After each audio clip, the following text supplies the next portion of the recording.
Welcome everybody.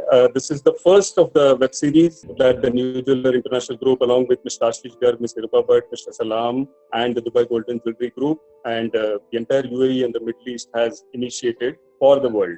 We are at a very anxious phase today where we are yet to come out in the open, yet to see the new sunrise, yet to believe that we will be doing much better than what we did earlier. So this first web series is brought to you by the New Jeweler International Media Group. We are very much pleased to have Ms. Nirupa Bhatt speaking with Mr. Abdul Salam, two industry stalwarts. And this entire webinar is hosted by or with the support of Mr. Ashish Garg from KGK. Thank you very much, sir. I now invite Ashish Garg to introduce the speakers and open the webinar. Thank you very much, Mr. Ashish. Thank you, Sabbu. As you rightly said, this webinar, Bracing for the New Normal Post-COVID-19, it's an excellent subject.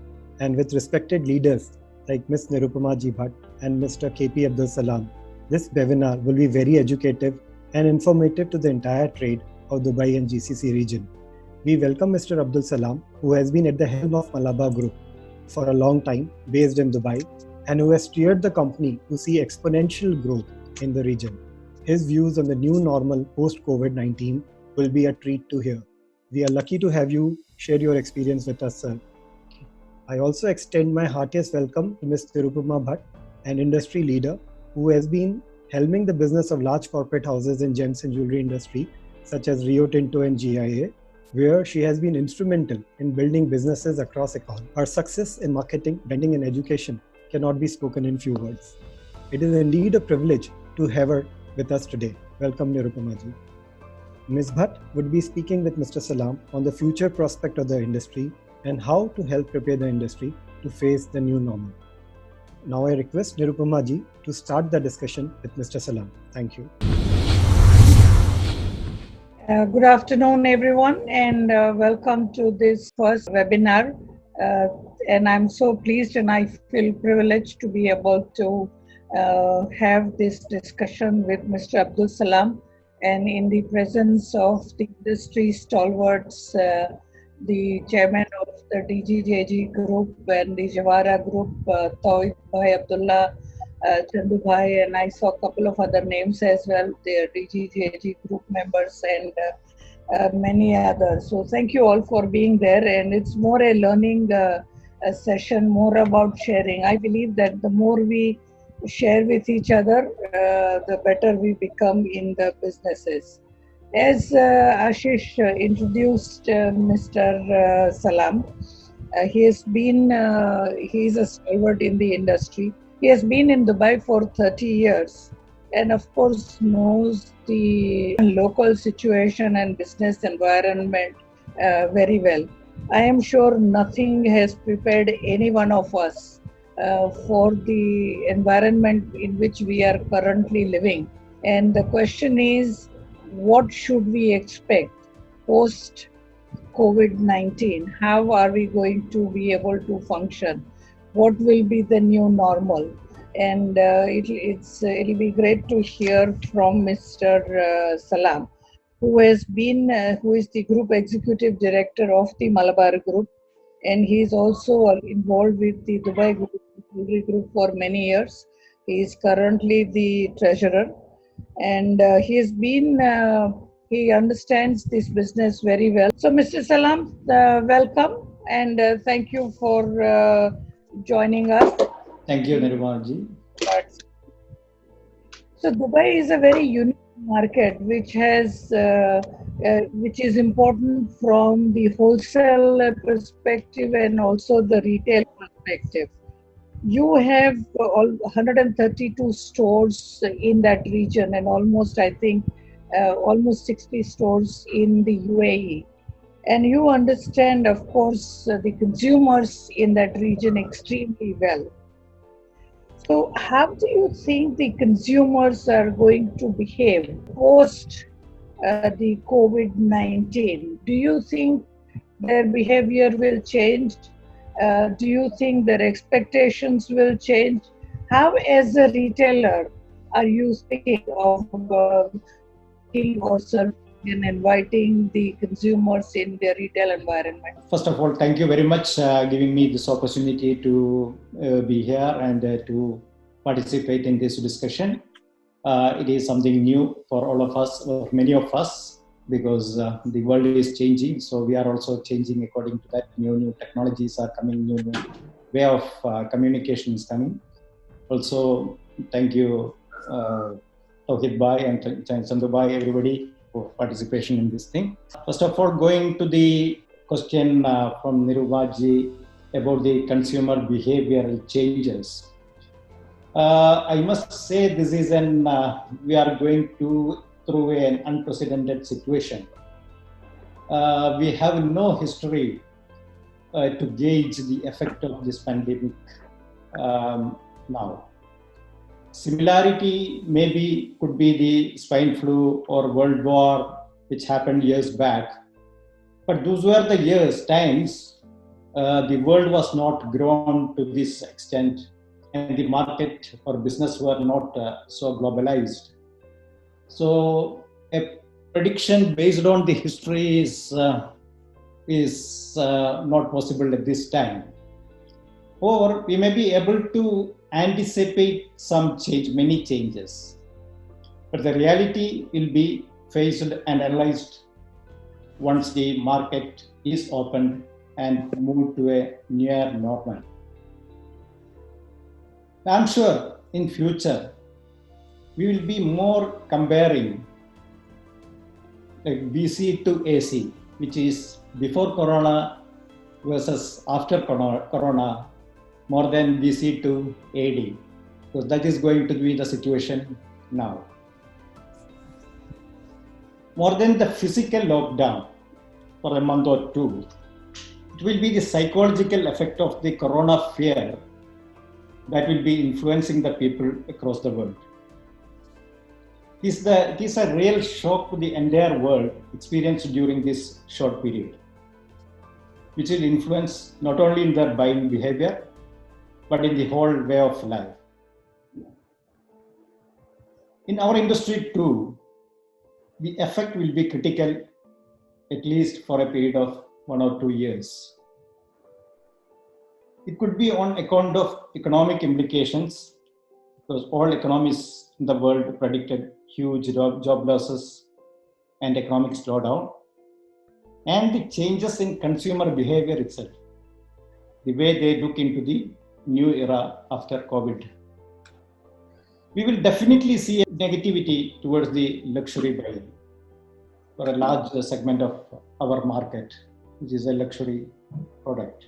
We will definitely going to see that negativity at least for some period.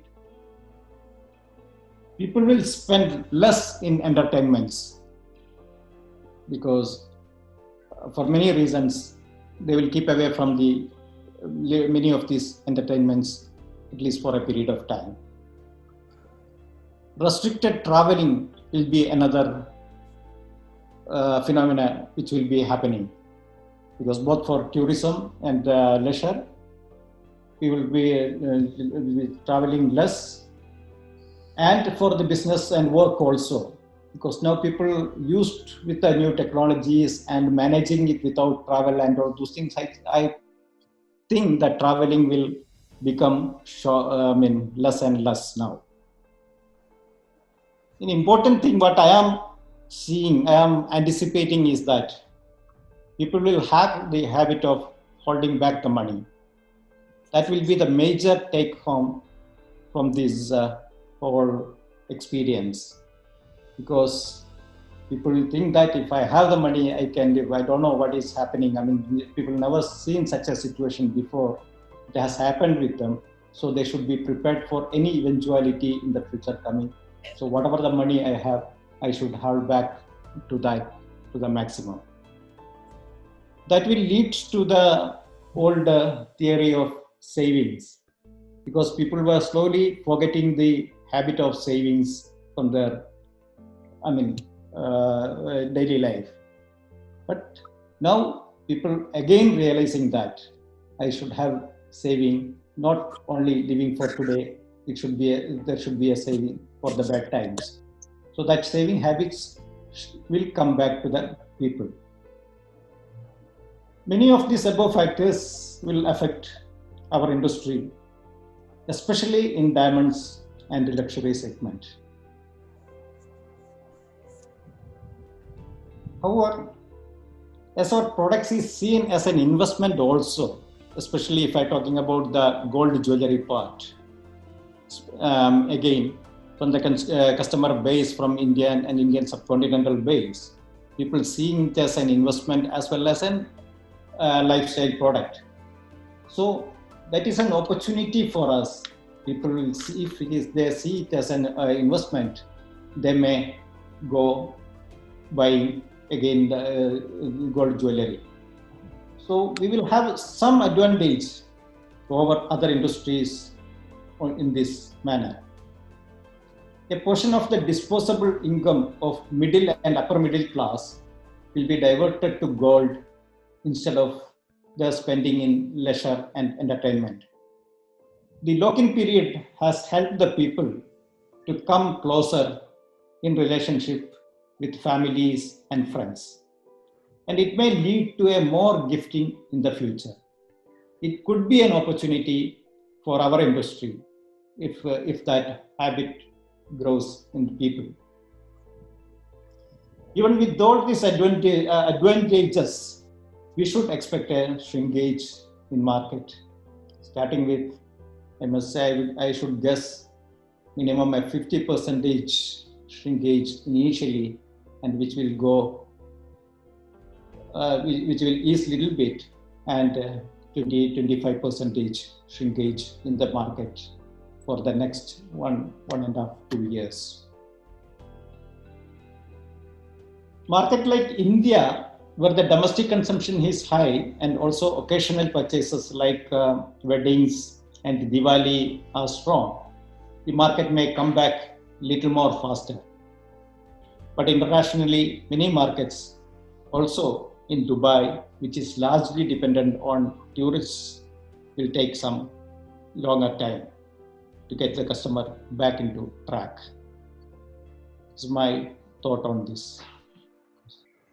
So thank you. Interesting comments and observations, Mr. Salam. You have divided the industry, and rightfully so, gold and the diamond jewelry that you mentioned. Yeah. So you believe the gold segment may remain more or less same? Because I think one very important point that you make is that going forward, because the COVID impact may continue for a longer duration, we don't know. So the social distancing, etc., may be here to stay for a few more months. In that case, the entertainment, the travel, etc., will be much less than what it was before.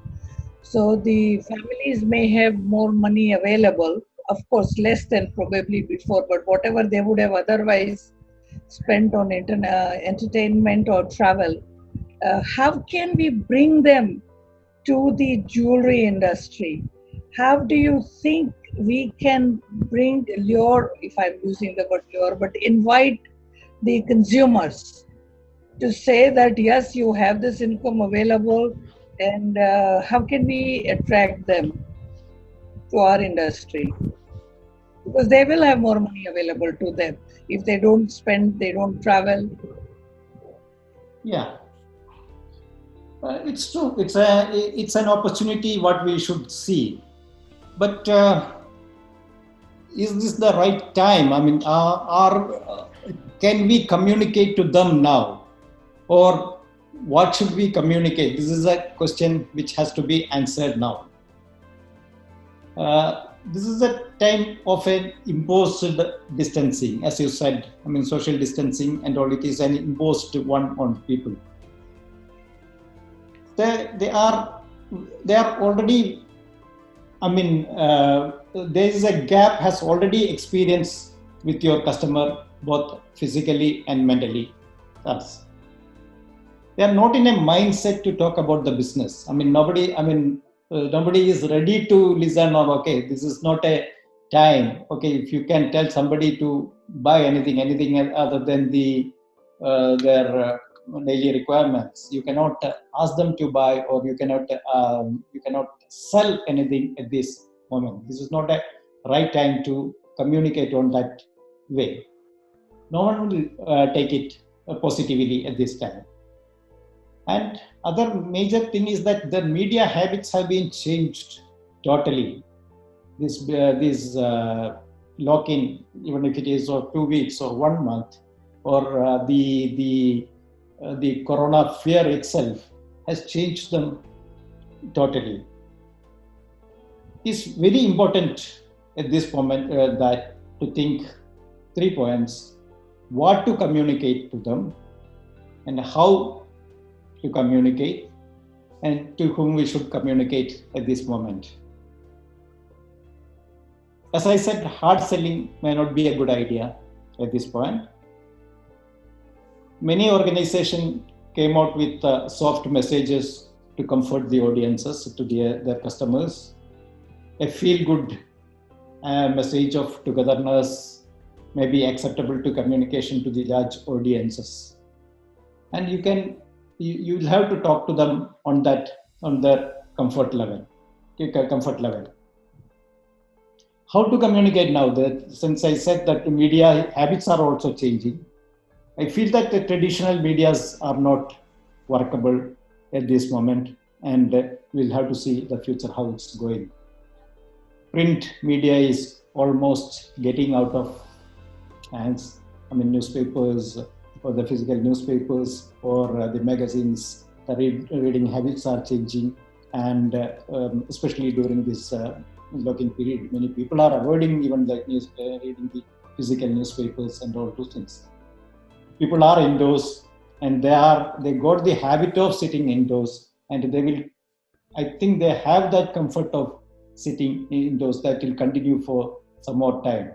So the outdoor media, what we used to use, especially in Dubai and all, outdoor media was used to use in a large scale. I think again the outdoor media is in a question mark. Visual media is once again strengthened because of the people are glued to the TVs, and people are locked in houses, so they are using the TVs to a certain extent, and it is coming back. But again, the choice is not traditional channels. People are not hooked to the traditional TV channels. Instead of, they have other opportunities to watch, other things to watch of their personal interest. It comes to the digital media, which is getting very stronger, and people are getting into that. Even people with older generation, or who were not very much used to the digital, they are forced to use the digital media now, and getting the habit of using this media. I feel that digital media will become strong, but the challenge here is that it is too wide and too expensive, becoming too expensive also. Now, again, if everyone is looking at them as the media, it will become more and more expensive and not reachable to the small operators. Next comes whom to target. Again, the post-corona, as I explained earlier, the post-corona scenario will not be the same. You will have lesser number of customers. People are in different mood. The spending power is definitely going down. So, to whom you will target? I have a feeling the choice is between acquiring and retaining people. Acquiring in this slowed market is again going to be more expensive. If you have to search out for possible customers in the crowd and reach them through different medias, it is going to be very expensive.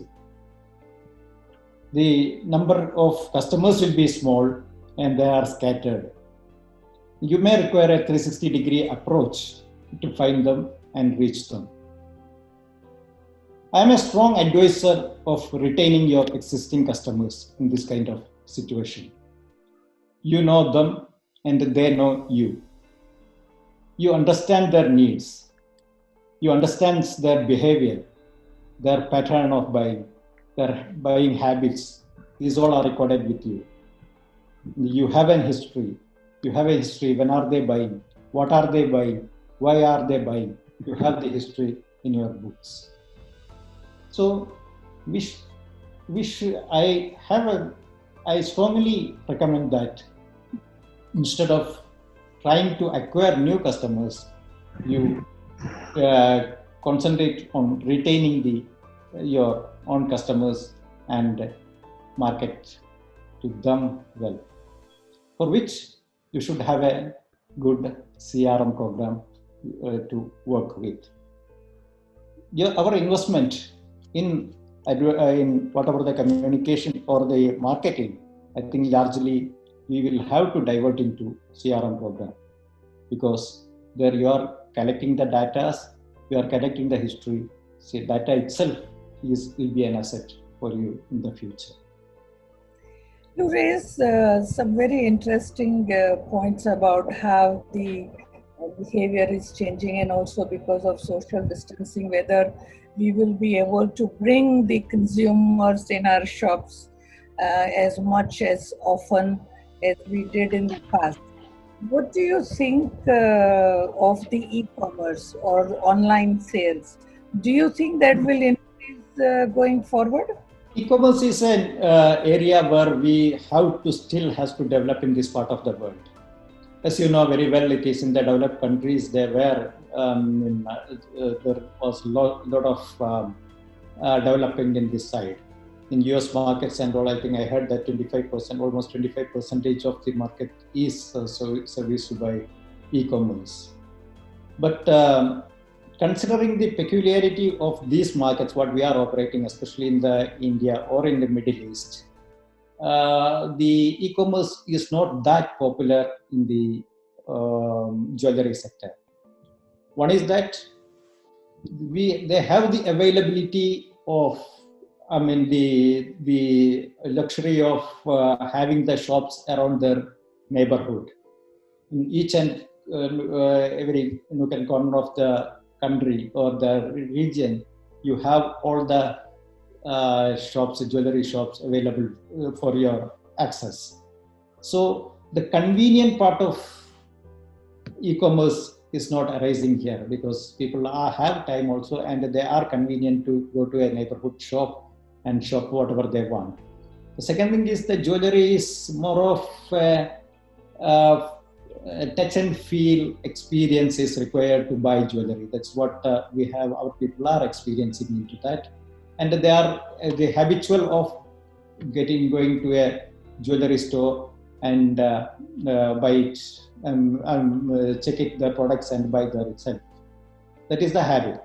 Having said that, the locked-in condition for the last few days, which may go to a few more days, is changing us totally.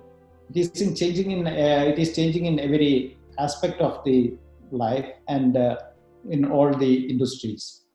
It may give some room for growth in jewelry sector also. I see this is an opportunity to grow the e-commerce business.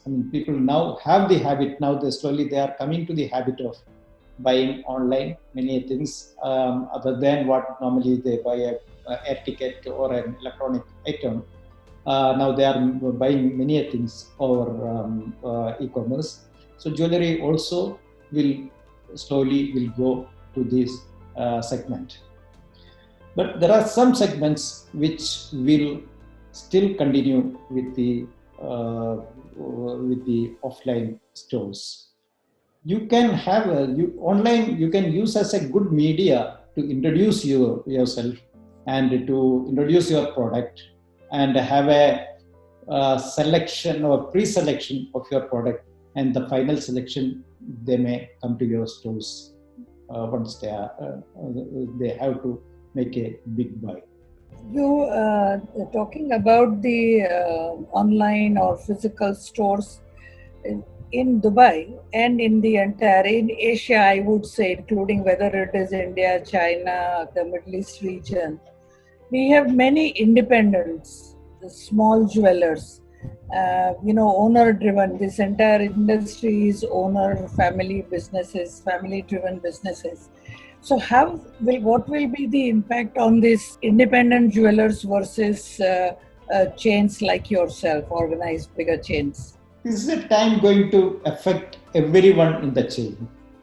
It's not too small or big, it's going to affect everybody. The severity may be different to it may be different for a small single shop owner to a chain shop chain. We were seeing an exceptional exponential growth in the market for the last decade or two. Every player in the market was driving on high speed. We have seen the chain stores, which we call the organized players, expanding territories beyond boundaries of countries or continents. Single stores or regional players were also growing within their geographical limits. What happened is that investment has gone up for everyone. It's gone up for the small one, for the individual shop owners, or also for the chain stores. Their overheads was multiplied, fixed assets added on by expansion, internally or by expanding outwards. Fixed assets are going up. Now it is a forced sudden break which is applied now because of the corona. The jerking will affect everybody. If you analyze the effect of this immediate stopping, the major effect will be on the cash flow itself. Most of the businesses are not strong in their equity. Lot of leverages, very high leverages over a period of 10 years or 20 years because of the expansion. It is leveraged. The leverages has gone very high. Financial ratios are not looked at seriously enough. And top of it, most of the retailers are walking on a very tight rope, as this industry is a high volume and low margin business. Our survival is on the top 10% of the turnover, if you look at that. Because the 90% of the turnover below that is only servicing our operational cost. Now, economics are predicting a cash crunch in the market.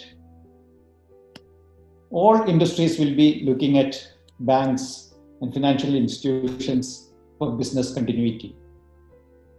Many of the banks themselves are on red line. So a shrinkage in operation will not be an easy solution for anyone, especially for the larger ones, because they put a lot of time and effort to develop these markets. So all of a sudden, taking a U-turn will not be practical for many of them. I'm sure no one will have one answer or one solution to the issues. It will be different for different organizations. I can recommend a few actions which I think may be practical and workable for certain organizations. I believe, and we are also working on that, we should have a plan A which applicable for the short term. Immediately, if the shop is opening by May 1st or May 2nd week or May end, you should have a short-term plan how to tackle the issues coming to you. Then a plan B, which is little more longer, which will take you to little more longer period, maybe 1 or 2 years. Again, it will not be a good years. Conserve the fund is the one advice everybody can take. whatever the fund in hand, you conserve it because it may require to you to run the business. Expansion or addition should be done with a very deep study. More than the expansion or additions, your concentration should be to run the business what you have in hand. Look at the inventory very closely. Knowingly or unknowingly, most of the retailers are sitting on huge unwanted inventory. Especially in this industry, we have the excuse of value appreciating stock as an excuse to keep the high stock. But we are ignoring the cost associated with this high inventory. Other area we have to give concentration is that induce more equity to the business. It's better to plow back the earlier withdrawals if it is done. Many of us, we know that we have diverted the business profits, what we have earned for a period of time, to some other businesses or some other investments.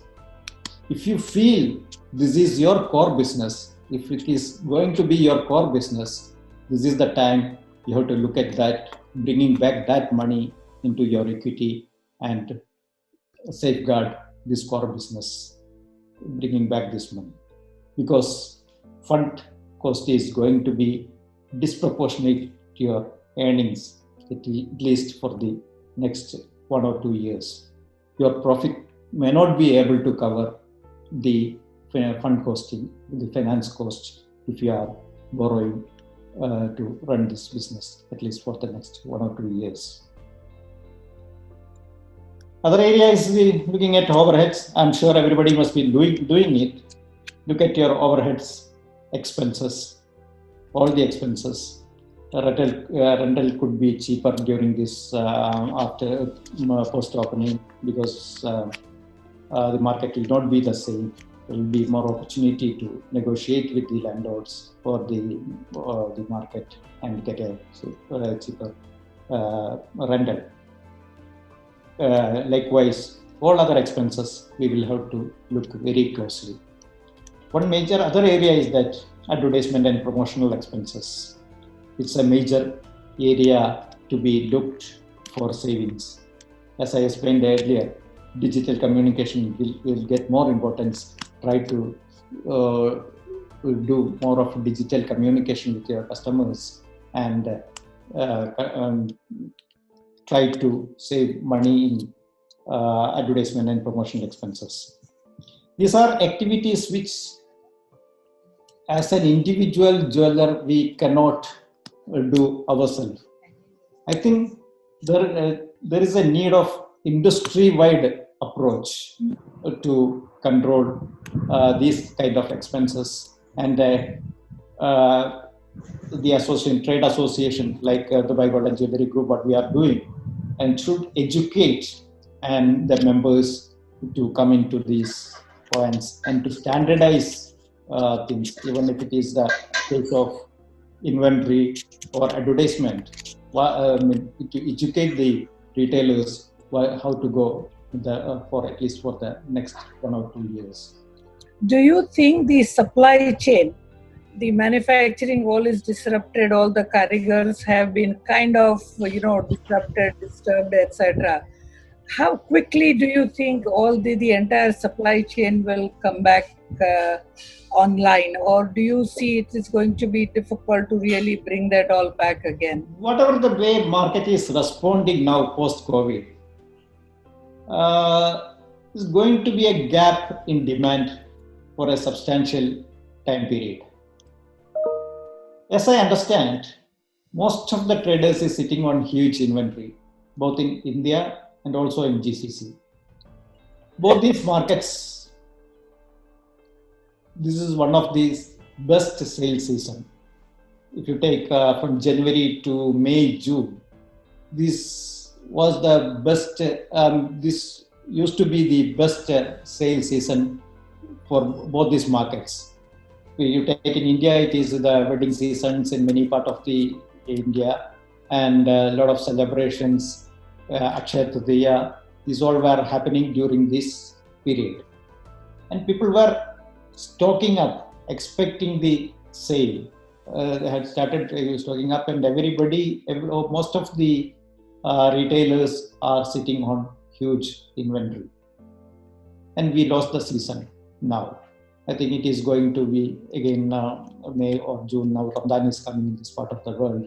Again, it is slow. Then June, July is a normal bad time. The summer time. So the whole 6 months or 8 months has gone from our calendar.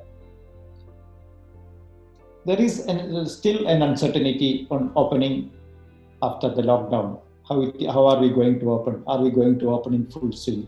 Or is it open not partially? These all are the confusion still in the market. Even if it happens soon, it will take minimum period of 6 months to 1 year to see a substantial movement in the stock. Most of the trade members will be facing a lot of cash flow issues, as I explained earlier. Whether it is a retailer, large retailer, small retailer, everybody will be issuing on cash flow issues. So reordering will be a very slow from the credit. Issue will be cascading into the manufacturing sector. Definitely, if the orders will not grow, it will end up with the manufacturing sector. The issue which I see is the problem is more in the diamond and studded industry than the gold. For the reason which I explained earlier, gold still will be expecting to move some stock, but in diamond it will be very slow movement, and the reordering will be very slow, because again the situation in the consumption markets like America and Europe is worse than us. So all this will cascade to a real problem in the manufacturing sector. So I just wanted to ask one question regarding the supply side. You've already mentioned about the suppliers. The supplier partners, and you see, there would be a problem in manufacturing. So what do you think, how we can cooperate together with the retailers to ensure that, the pain is little lesser than, what is expected out of this? Yes. I think the major sufferers, the suffering will be of the employees itself. There will be a huge job loss is expected. Like any other industry, here also there will be a huge job loss, especially in the manufacturing sector. Being a major hub of diamond cutting processing, the Indian manufacturing sector will have a very big setback, at least for the immediate future. As you know, there are people trained for years and they are experts in this job. We have as you said, we have a responsibility to protect them. That is our social responsibility to protect these employees. If we fail to look after them and help them in this juncture, it will be a challenge for the future. You may see the artisans or karigas leaving the industry and look for other opportunities. This is the time that industry partners take up the issue and address it collectively. Most of us should take it as a CSR activity within the industry. I know most of us also will not be in a good time in terms of profitability and cash flow. So it will not be easy for us also to help in large scale. But what I propose is that part of our savings in terms of finance cost by reducing the working capital, then a saving doing on advertisement and sales promotion should use for this purpose. We should use this for a CSR activity to support the carriers who are jobless. And in factory side also, in the manufacturing side also, the factories, the manufacturing companies should think of giving job to them on a rotation basis instead of keeping a portion of the people without job for longer period. Give them a rotation in jobs. Give for 6 months to some, 15 days to one team and another 15 days to another team. And we may use this time to improve the efficiency and workmanship of the by imparting training to these people. We can use this time to train the carriers, train the industry for better products and all those things. And more than everything, you can liaison with. I know that our industry is very powerful, and we have good contacts with governments, with the authorities. I think we should liaison with government agencies to get some funds to support these carriers who will be jobless for a period. Mr. Salam mentioned about the advertising and the role of the trade bodies like the Dubai Gold and Jewelry Group. So I wanted to ask you, and I know you are very passionate about this industry trade body and have to bring everyone together, etc. How do you think, what role will this group, DGJG, can play post-COVID to make sure that all these jewelers, manufacturers, be it small, independent chains, regional players, are able to really gain momentum back? What role do you think you can play? I think what you are putting in, first of all, I would really appreciate what Mr. Absalam has went through, the all segments of the industry, the reasoning, the marketing, the inventory. If I could step in a couple of 2 or 3 points. Number one, today we have got some positive things, which is the faith and the credibility in the gold has become undoubtedly one of the strongest. It's been proven that it's the safe haven. So that could be to highlight to the trade that yes, have more inventory under control and probably start owning part of it, probably 10-15% more than what it used to be. As a group, we are putting, we present about 70-75%, if not 80% of the size of the industry. And I have to appreciate all of them, either they are within this conference or they are listening to the recording of it. They all putting a very lavish and very dear time on trying to highlight and put what is the best need for our industry. We have been lying with the government department and everybody is quite helpful. Either it's been the customs, it's been the economy department, needless to say the whole things. But still, some of the core points we need to highlight is not to put the technology still distant from our inventory. Till date, we have not done some brainwash to the industry that inventory is the fastest killer to our industry.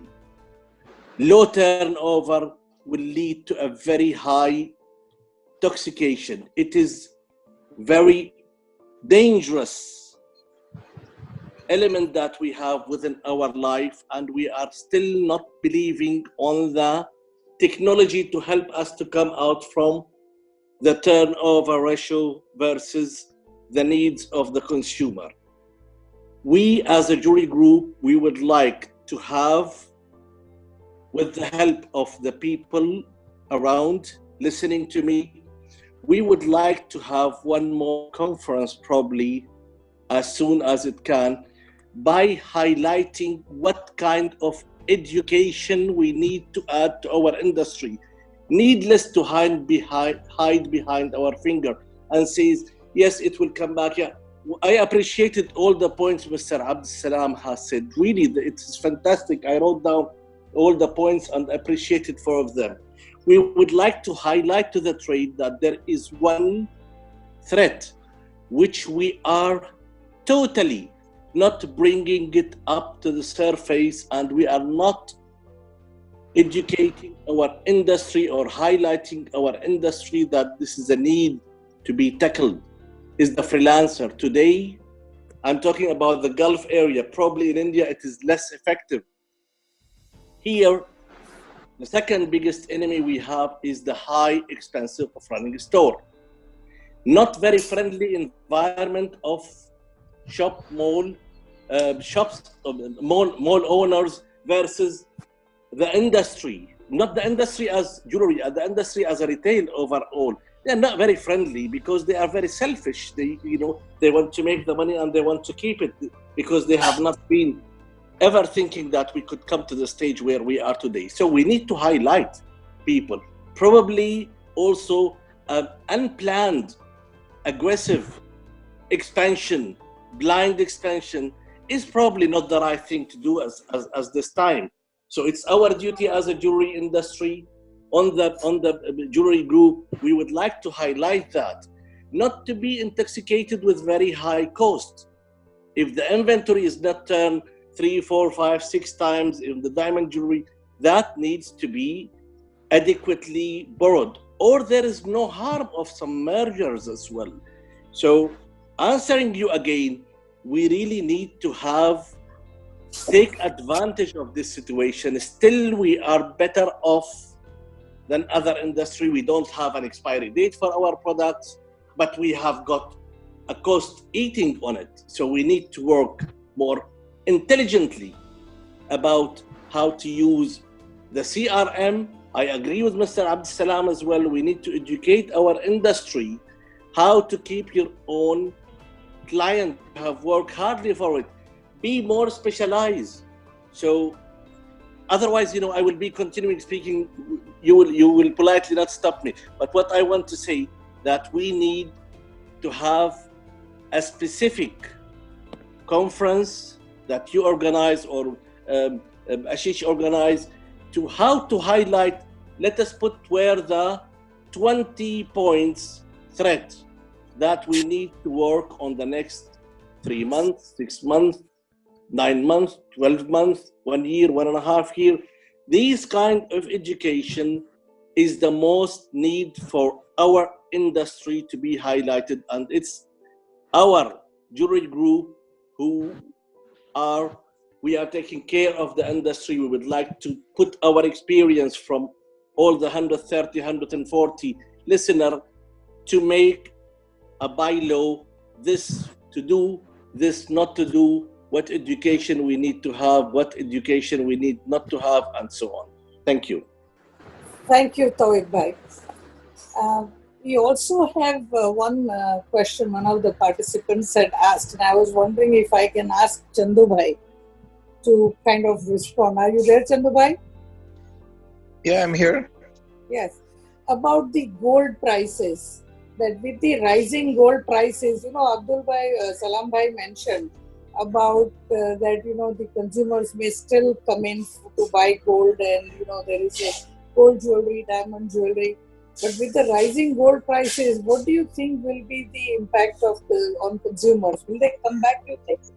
As rightly pointed out by Mr. Salam, you see, gold is one commodity which has always been in fashion through the centuries. And as rightly pointed out by Mr. Tawhid also, this has got its own investment value as a store of value.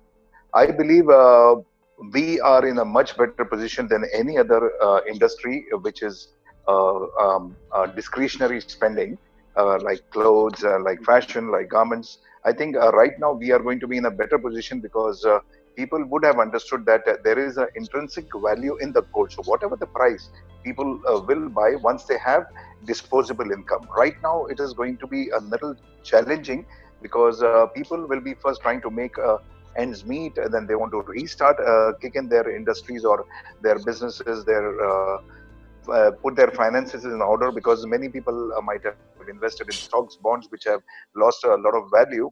So once people are comfortable, the first thing I think they will go out to buy would be gold and jewelry. And as regards the price, you see, I don't know why somehow sometimes I am asked myself this question when 70 to 80% of the world is closed, all businesses are closed. Why are the stock markets and the exchanges open?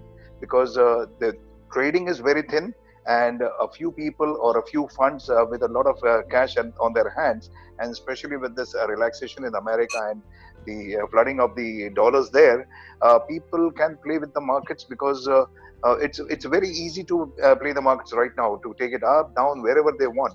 So I believe if I was to advise any government, I would say, first of all, when you have closed 90% of the businesses, close the stock markets, because that is where all the gambling is taking place today. And it is not a good sign, because every stock market has crashed and then come up again crashed, again coming up. And we are seeing the same in gold. So I believe as our future, we are okay. I think we are much better off than any in the industry. And as rightly said by Mr. Tawheed, we do not have, our product does not have any expiry date. That is the biggest plus for us. Thank you, Chandubhai. So, Mr. Damani, what do you think? Luxury will come back with vengeance in Dubai purchases? Thank you so much, and thank you, Anand, to put me on the spot. I wanted to be a silent spectator, but thanks, Nirupaji. Great session. I think whatever has happened in Hermes store, we have to just understand one phenomena. Hermes as a brand is such a strong brand that there are certain category of their products. How much money you have, you want to buy, they are not available. Now, due to the closure and due to the worldwide shutdown, they shipped some special merchandise to China, which was not selling in their global market.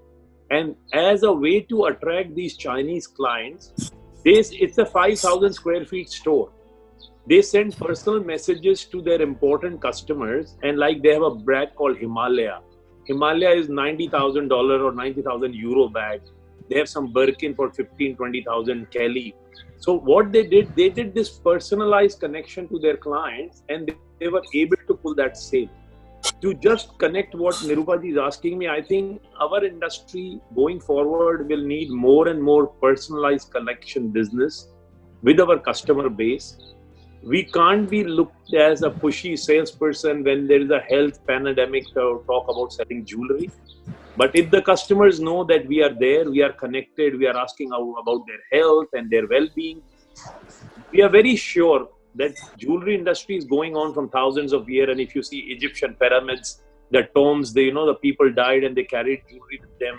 Our industry is there for long term, but now the way we have to really position the sensitivity of the health.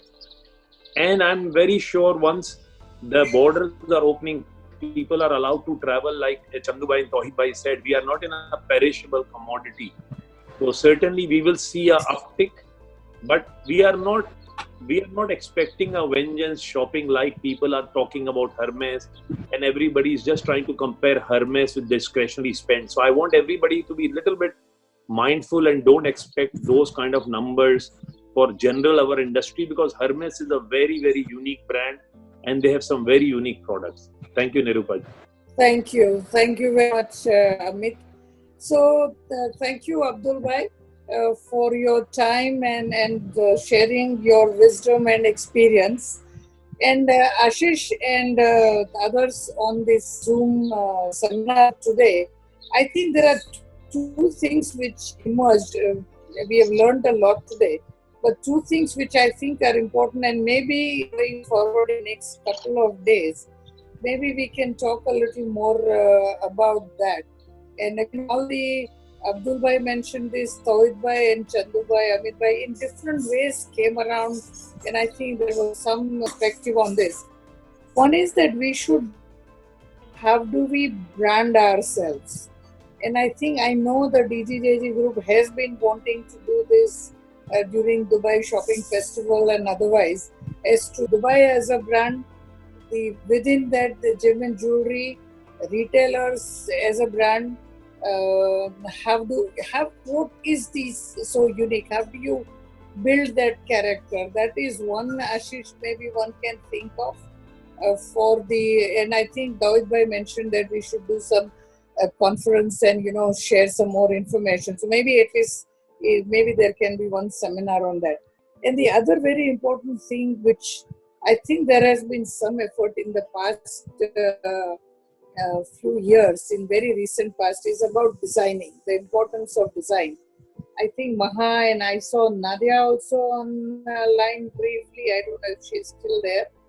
But I think we need to really make sure that we bring a better connect of the designers and the consumers through the retailers. Either designers themselves are retailing or work with the retailers. And I think this importance of design and merchandising is something which is extremely important. And to Amit's point of view, that Hermes did something, so it doesn't mean buyers will go. They build that brand. They bring that design, their merchandising, everything has played a role. So maybe Ashish, something to think about going forward. Sure, ma'am. So thank you. If Ashish, is there anything you would like to add? No, I will just like to thank everybody who has, basically taken time out during this challenging times and given us so much of insight into, what is going on in the market currently and what would be the future holding on for us. These are very, very valuable, and we feel that this kind of seminars and this kind of webinars will definitely help everybody sitting at home gain so much of knowledge, and which was the entire idea behind, organizing it. And with the help of, TNJ, Sububhai, Mr. Anand, and Nirupama ji, and obviously Mr. Salam, who agreed to be, our first speaker for us, and he has given so much of insight. I'm really, really thankful to all of you for, coming on this platform and joining us all together. Thank you, everyone. Thank you very much. Thank you all. See you guys. Bye. I thank everybody, and I also thank especially Mr. Martin Leek, who had joined us today. And we would be very much in touch with him in the next webinars. And BMCC also wanted to probably be a part of our webinar series, which we call as the Spring Back series. So till the time the industry rises, thank you so much for the speakers as well as the participants. Thank you very much.